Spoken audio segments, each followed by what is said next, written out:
gloire à l'Éternel, donc reconnaître que sans Dieu, on n'est rien.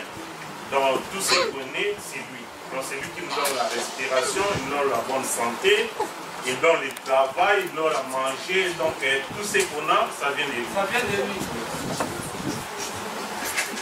C'est vrai, hein? Mais c'est comme si c'est pas vrai. Parce que ce qu'on dit et ce qu'on fait, c'est totalement opposé. Si vraiment, comme on a dit, c'est rendre gloire à Dieu pour tout ce qu'il fait, et ce qu'on fait, c'est l'opposé. Amen. La louange, c'est l'expression vraiment de l'amour que nous avons pour le Seigneur, de la reconnaissance, comme on a dit. C'est une expression de reconnaissance. Reconnaître que c'est Dieu qui nous a donné le souffle de vie qu'on a. Que c'est Dieu qui aujourd'hui a permis, a voulu même que tu sois en vie. Tu n'as rien fait. Hein?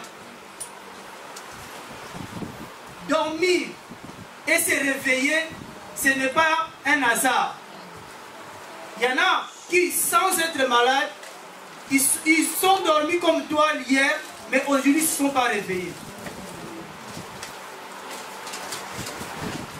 Ça, c'est des bonnes choses que le Seigneur fait tous les jours. Et il y a des choses que tu ne sais pas. Que tous les jours, le souffle que tu as, ce n'est pas quelque chose qui est continué, mais c'est Dieu qui renouvelle chaque matin. Vous voyez? Dieu, il fait tellement de bonnes choses. Mais nous, pour le louer, là, qui était hier à la fête, et tu as fini tard. Personne. J'ai l'impression que c'était tout le monde. C'est-à-dire, j'étais à la fête et je suis fatigué. Vous savez que, je vous dis, et j'ai compris ça, qu'il n'y a rien de meilleur qu'on peut donner à Dieu si ce n'est que la louange. Et Dieu est vraiment bon. Là où beaucoup d'hommes ont essayé de nous demander beaucoup, Dieu ne nous demande pas beaucoup. Seulement la reconnaissance. Amen. Ça, je répéterai, que si tu loues le Seigneur, ce n'est pas pour moi, pour quelqu'un qui est à ta gauche ou à ta droite, mais c'est toi et le Seigneur. Tu es reconnaissant que Dieu, il fait de bonnes choses dans ta vie et tu le loues. Tu sais que ça c'est quand vraiment à l'époque j'ai regardé des films. J'avais regardé un film, hein, excusez-moi de faire vraiment allusion à ça, qui m'avait beaucoup parlé. C'était quand il y en a qui avaient regardé ça, Un prince à Niort. Il y en a qui avaient regardé ça. Et il y a quelque chose que l'acteur de ce film avait fait. Il était amoureux d'une fille. Et cette fille ne voulait pas de lui. Mais pour prouver à cette fille que vraiment il l'aimait, vous savez ce qu'il a fait? Il va crier dehors. Que tout le monde sache qu'il est amoureux de cette fille. C'est-à-dire qu'il va crier donc, pour montrer à Dieu que tu aimes Dieu, il faut que tout le monde sache. Ça, tu ne peux pas cacher l'amour que tu as pour le Seigneur. Tu ne peux pas dire, j'aime Dieu, mais c'est dans mon cœur. Non, ça c'est pas bien. Quand tu aimes Dieu, il faut que toutes les nations, tout le monde, les cieux, la terre et ceux qui sont sous la terre doivent savoir que telle personne aime vraiment Dieu.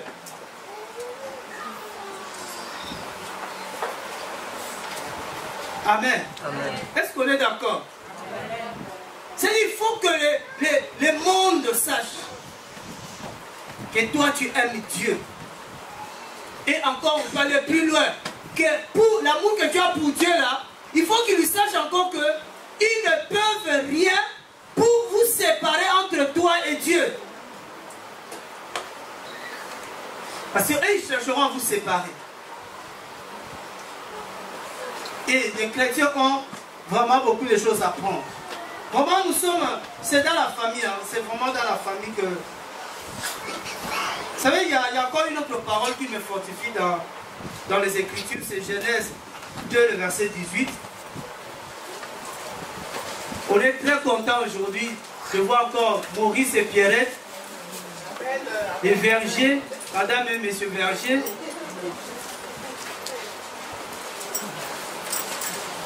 Vraiment, que Dieu soit loué. Voilà encore une raison de louer le Seigneur. Amen. Il vient de loin. Hein? Dieu est bon.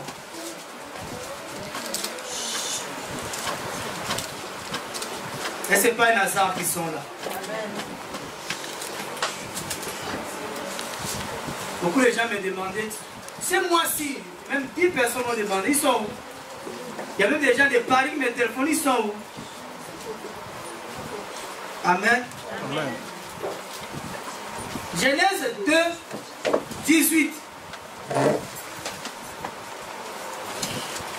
Genèse 2, 18. Bientôt, la chaleur va commencer là. Genèse, pas de petits souliers. C'est bien à voir des églises. Genèse 2, 18. Quelqu'un a trouvé. Moi, je ne vais pas chercher ça. Ça arrive, c'est bon. Dis-moi, lis ça. Lis ça.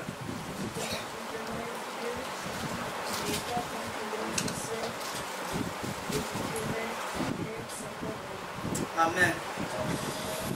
Il n'est pas bon que l'homme soit seul. Et ça, vraiment, moi, je crois à cette parole. Je ne crois pas seulement à cette parole par rapport au mariage. Cette parole a été tellement maltraitée par les prédicateurs de mariage. Mais moi, je crois à cette parole. Ça veut dire que on ne peut pas, tu ne peux rien faire seul. Surtout l'œuvre de Dieu. Même Jésus-Christ, il n'était pas seul quand il travaillait. Il dit que moi et le Père, il était tout le temps avec le Père. Vous voyez, seul tu ne peux pas faire l'œuvre de Dieu. Mais moi, c'est une impression. J'ai l'impression de travailler seul. Et ça commence à me fatiguer ça. C'est une impression. Hein? Mais je préfère vous partager ça. J'ai l'impression de travailler seul. Or, la Bible dit, il n'est pas bon que l'homme soit seul. C'est-à-dire que on fait un effort, surtout vraiment, je sais que je commence même à perdre beaucoup de frères, beaucoup d'amis à cause de cette vision que j'ai de l'église.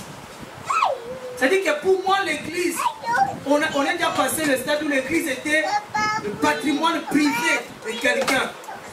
C'est-à-dire que je viens ici, je vous communique seulement, je vous informe. On va faire ça, on va faire ceci, on va faire ça, voilà. Pour moi, ça c'est l'église, entreprise d'un homme. Mais nous sommes déjà à l'église, on dit que l'église c'est un corps. Un corps qui a plusieurs membres. Vous voyez, nous sommes tous, la Bible dit, les membres du corps. Mais est-ce que toi, tu as vraiment l'impression de faire partie de ce corps? Ça, c'est entre toi-même, dans ton cœur, au fond de ton cœur. Est-ce que tu as vraiment l'impression de faire partie de ce corps? Tu n'es pas obligé, hein? Vous voyez? Ce n'est pas bon que l'homme soit seul. Et ce que je vais aujourd'hui exhorter, c'est éviter la mort. Vendredi, tous ceux qui étaient là, on a vu une chose, que à cause d'avoir porté sa main ou d'avoir assisté le roi de Dieu, de l'avoir accompagné même, l'homme, le jeune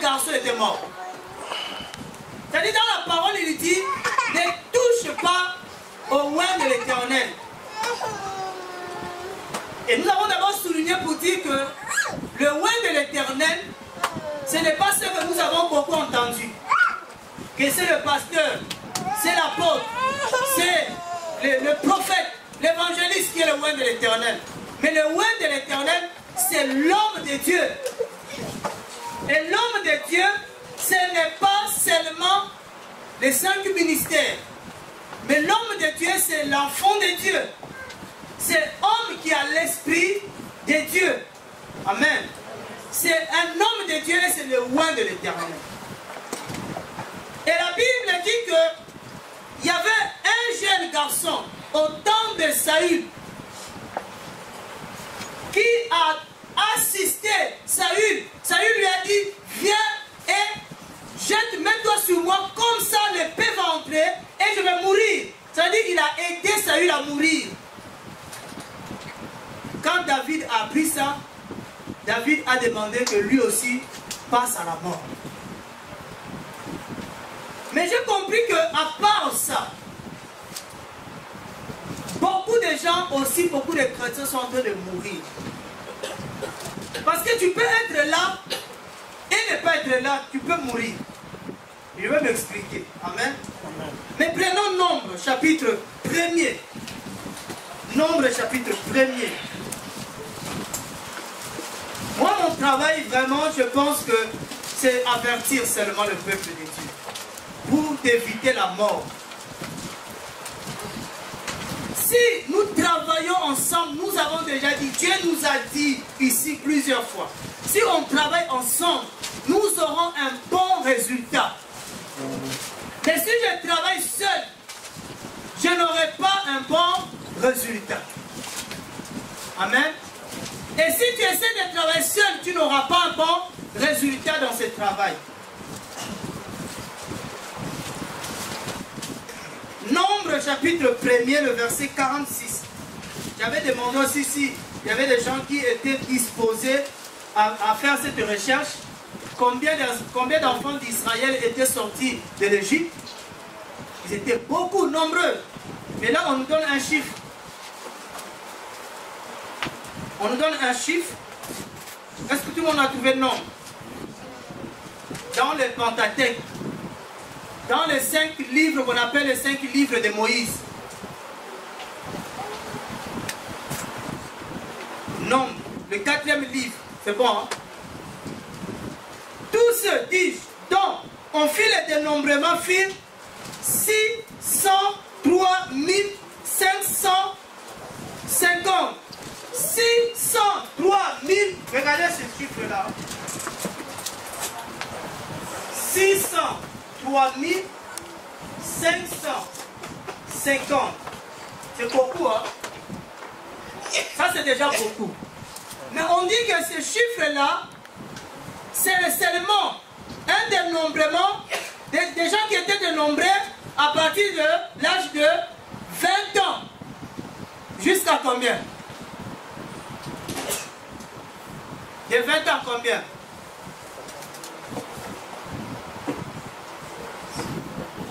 À partir de 20 ans, tu donnes les gens qui étaient à l'âge d'aller en guerre. Je pense que si à 80 ans, ils sont fatigués, ils ne peuvent plus. Mais, regardez, 603 550 à partir de 20 ans. C'est-à-dire, on ne compte pas en dessous. Ils étaient combien? On ne sait pas.